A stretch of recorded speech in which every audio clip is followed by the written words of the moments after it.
السلام عليكم البنات، كي دايرين؟ لاباس عليكم؟ كنتمنى تكونوا بخير وعلى خير ان شاء الله، وكنتمنى نلقاكم فيديو ديالي في احسن الاحوال. اليوم غنشارك معكم طريقه ديال تحضير طاكوس منزلي. والطريقه ديال تحضير العجين ديال طاكوس، عجين اللي غتنجح لكم 100%. دونك لهاد العجين هادي غنحتاجو الجبانيه ديال الفورس، غنحتاجو نص معلقه صغيره ديال الخميره ديال الحلوى، معلقه كبيره ديال الزبده اللي تكون في درجه الحراره ديال المطبخ، وغنحتاجو نص كاس ديال الحليب، وغنحتاجو معلقه كبيره ديال الزيت النباتيه، وغنحتاجو كذلك المعلقه ديال سنيده، وواحد القبيصه ديال الملح، وغنحتاجو الماء دافي، ما يكونش سخون ما يكونش بارد. الماء ما غنعطيكمش القدر اللي غنحتاجو لحقاش غادي نجمعو به العجينه. دونك ملي غنبداو نجمعو حنا عينينا ميزاننا، ونبداو على بركه الله. غنديرو الفورس ديالنا،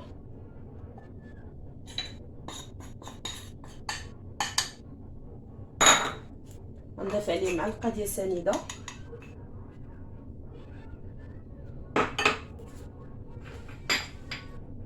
غنضيف عليه الزبده. غادا نبدا نخدم الزبده ديالي. هي الزبده البنات الا كانت قاصحه من الاحسن تذوبوها باش تجيكم سهله في الخدمه.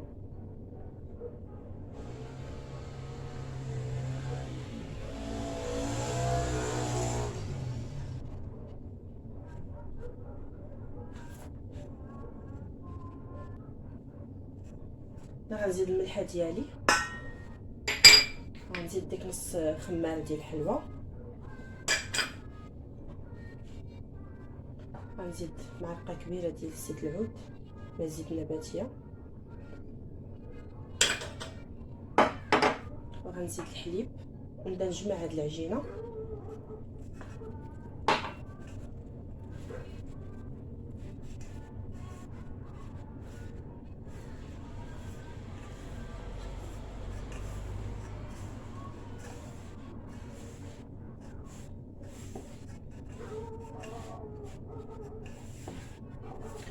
وغنبدا البنات نضيف الماء ديالي شويه بشويه حتى يجمع ليا العجينه.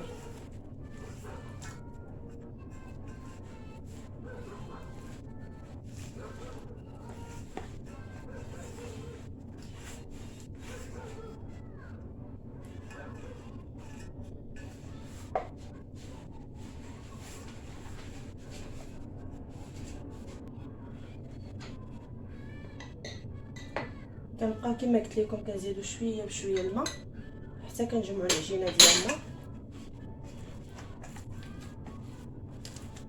اللي كتشوفوا معايا.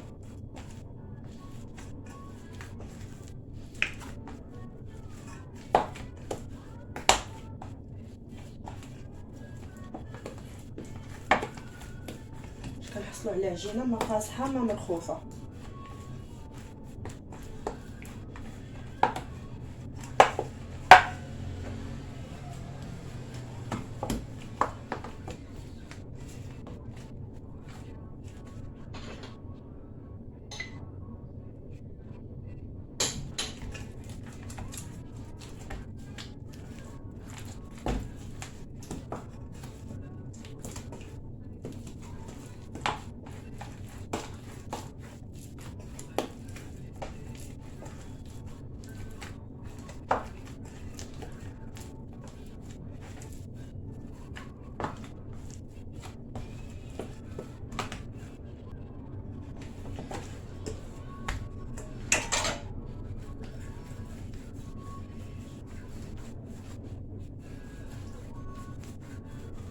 دونك عجينه كتجينا بهذا الشكل هذا.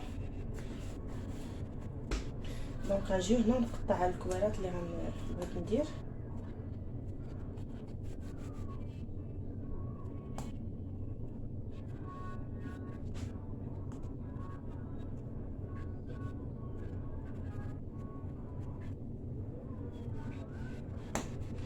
هنا البنات انا درتها شويه قليله، نتوما ديروا القدر اللي بغيتو.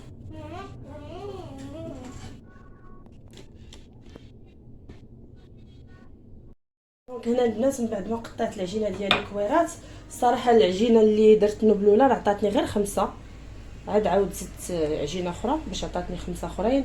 دونك القدر اللي عطيتكم ديال المقادير ديال العجينه غيعطيكم 5 الكويرات ديال ورقات كبار. نتوما تقطعوا وديروا تشكلوا على قد القياس اللي بغيتو.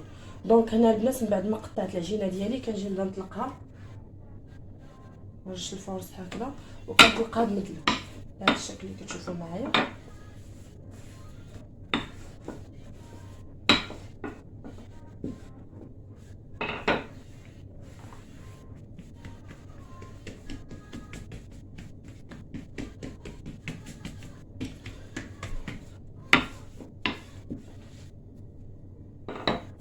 نحاول اني نبقى نطلقها تجيني رقيقه، نوريكم السمك اللي غتجيني عليه.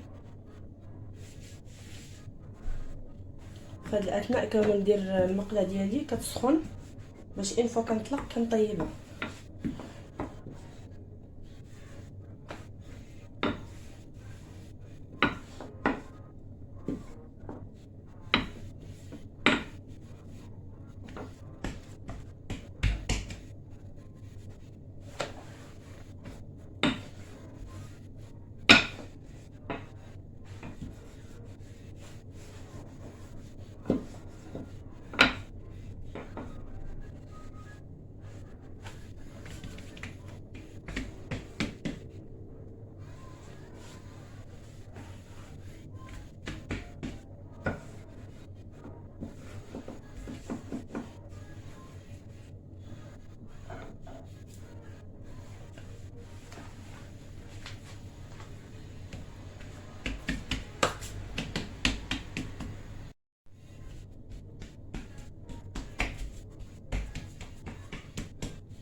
باش كتشوفوا معايا هذا هو السمك اللي كتجي عليه، تجي رقيقه بزاف. حاولوا اننا نخليوها دائريه باش يجينا الشكل ديالها زوين.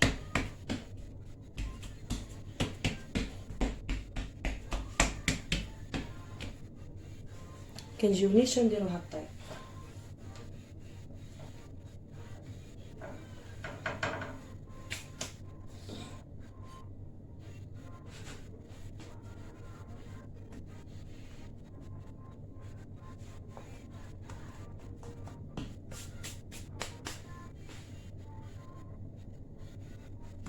كنخليوها كل وجه طيب على واحد 7 ديال الثواني هكاك، وكنحيدوها ندوروها.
دونك كيف ما كتشوفوا معايا البنات، ان فوا كتاخذ هذا اللون بحال هكذا، هذا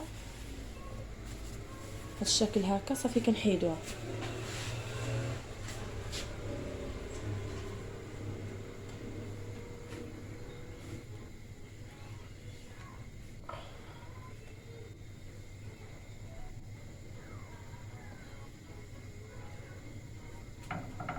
شوفوا معايا راه درتهم كبار.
العجين ديالنا البنات كيجي على هذا الشكل هذا كتشوفوا معايا.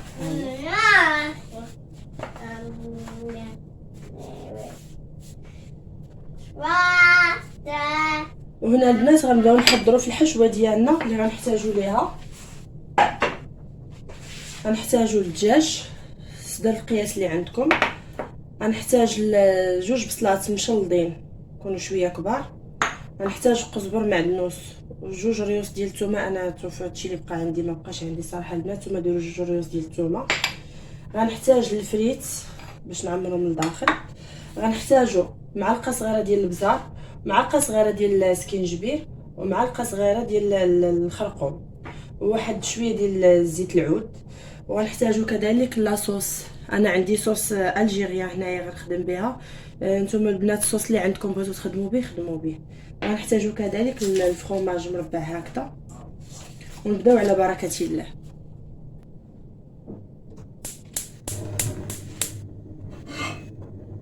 بس غنجيو ندير الزيت. غنجيب البصله ديالي نشحرها.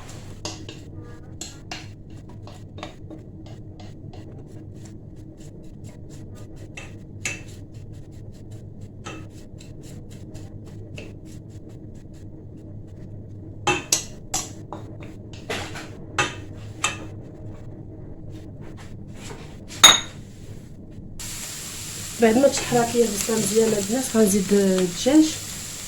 الصدر ديال الدجاج اللي ديجا قطعته على هذا الشكل شوفوا معايا طريقات صغار.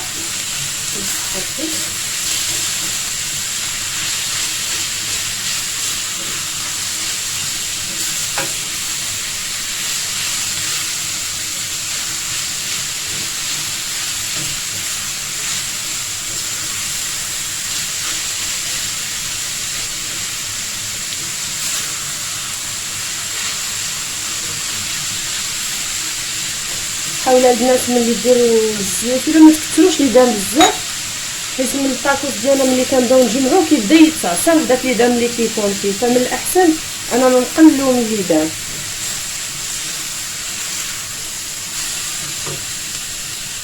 الثومه ديالي نحكها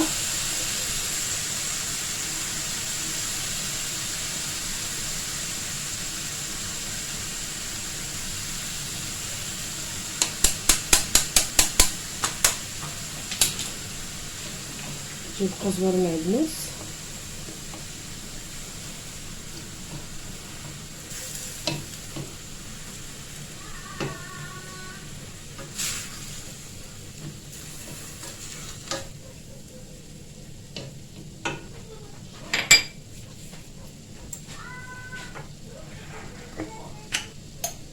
ندير معلقه صغيره ديال الكركم او الخرقوم، معلقه صغيره ديال السكينجبير،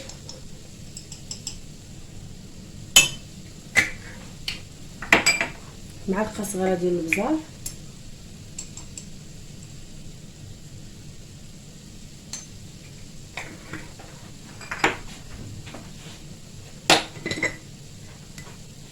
واحد شويه ديال الملح،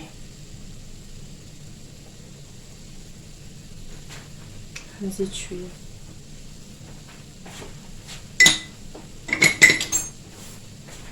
حرك مزيان.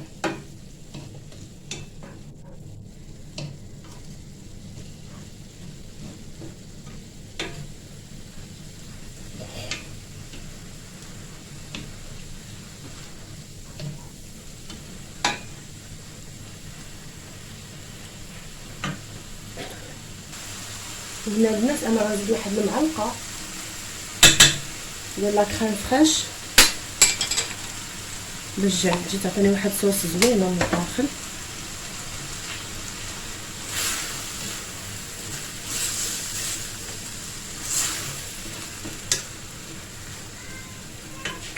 وغنزيد الفرomاج نيت اللي غندير فيها من بعد غتشوفوه معايا. غنزيد واحد الوحده باش تعطيني واحد الصوص عاقده. او اللي عنده فرomاج موزاريلا ولا شي فرomاج اخر يقدر يديرو.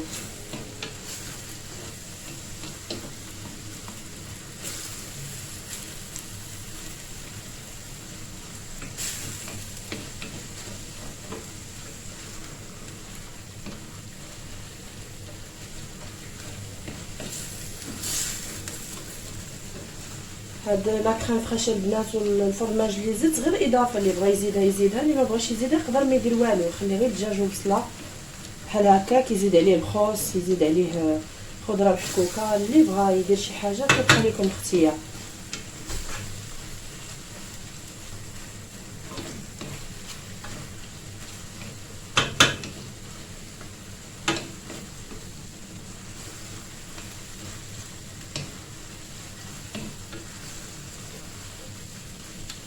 دونك كتشوفوا معايا الدجاج ديالي ها هو وجد، كيجي ناشف كيف ما كتشوفوا. صافي غنطفي عليه ونبداو نعمروا في لي طاكوس ديالنا. دونك هنا البنات نبداو نعمروا،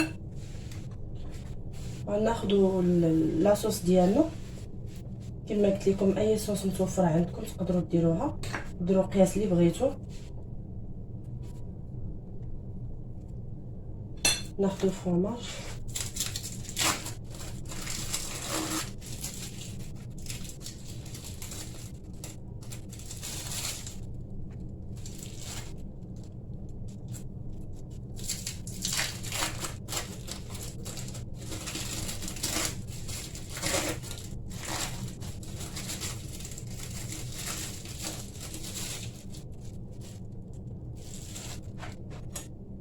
دونك ندير الدجاج ديالي هكا.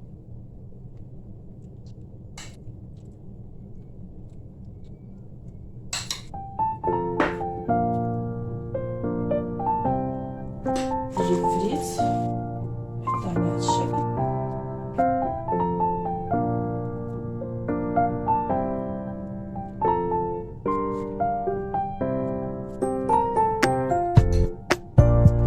كناخذوا العجينه ديالنا كنجمعوها مع الطرف هذا وهذا الطرف، كنجي هنا كندير لها هكذا. كنتمنى الفيديو يكون واضح.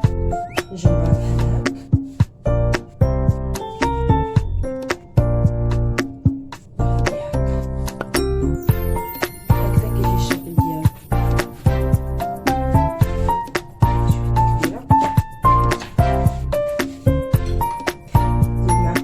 هكا باش تشوفوا الشكل مزيان.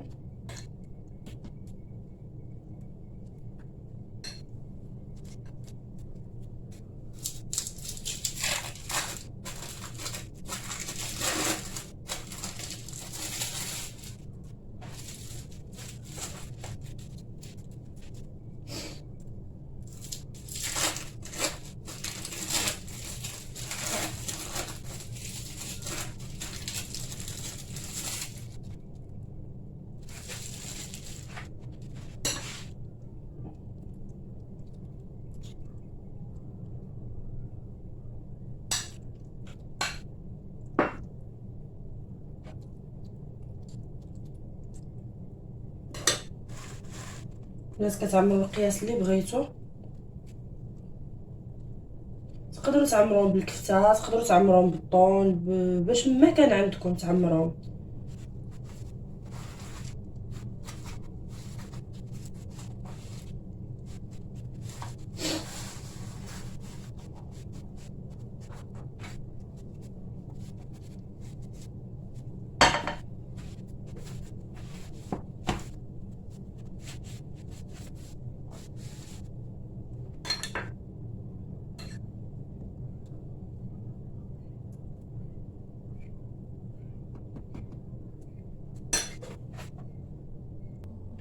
انا هنا البنات غادي نطيبهم في المقله الثقيله، ما غاديش ندير صراحه لاباغاي ديال البانيني، لحقاش ملي كنديرهم فيها كيتعصروا وكاع ديك لي دام اللي كيكون في الحشوه لداخل كله كيخرج ليا لبرا.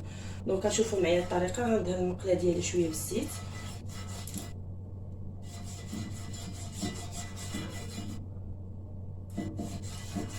الشكل هذا اللي كتشوفوا معايا. وغنجيب لي طاكوس ديالي ونحطهم على هذا الشكل.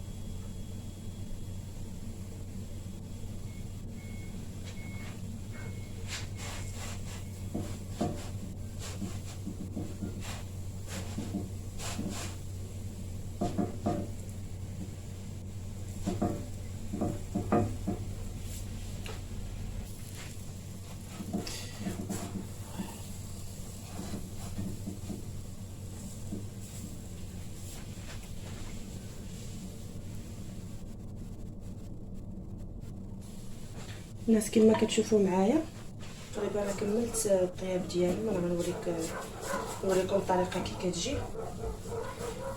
كندهنوا البنات بحال هكا شويه ديال الزيت من الفوق، اولا تقدروا دهنوا شويه ديال الزبده باش يتحمر.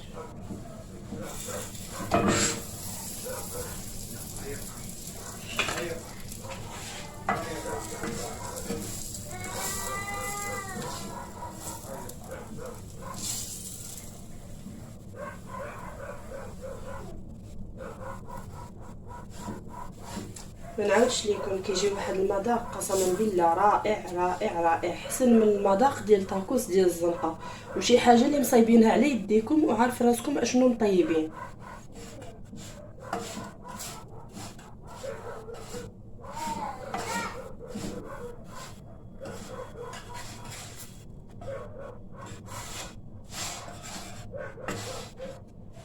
كتشوفوا معايا البنات شوف كيف كيتحمروا.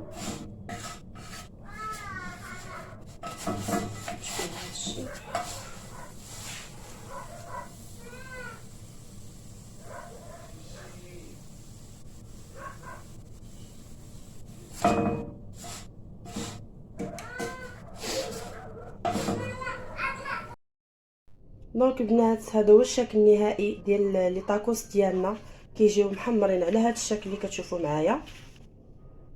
ما نحتاجوا لا لاباري ديال بانيني لا حتى شي حاجه. كتشوفوا حتى من الداخل ها هو الشكل كي كيجي. دونك البنات كنتمنى الفيديو ديالي نال الاعجاب ديالكم، وما تنساونيش ملي لايك وابوني وتفعلوا الجرس باش يوصلكم كل جديد ان شاء الله.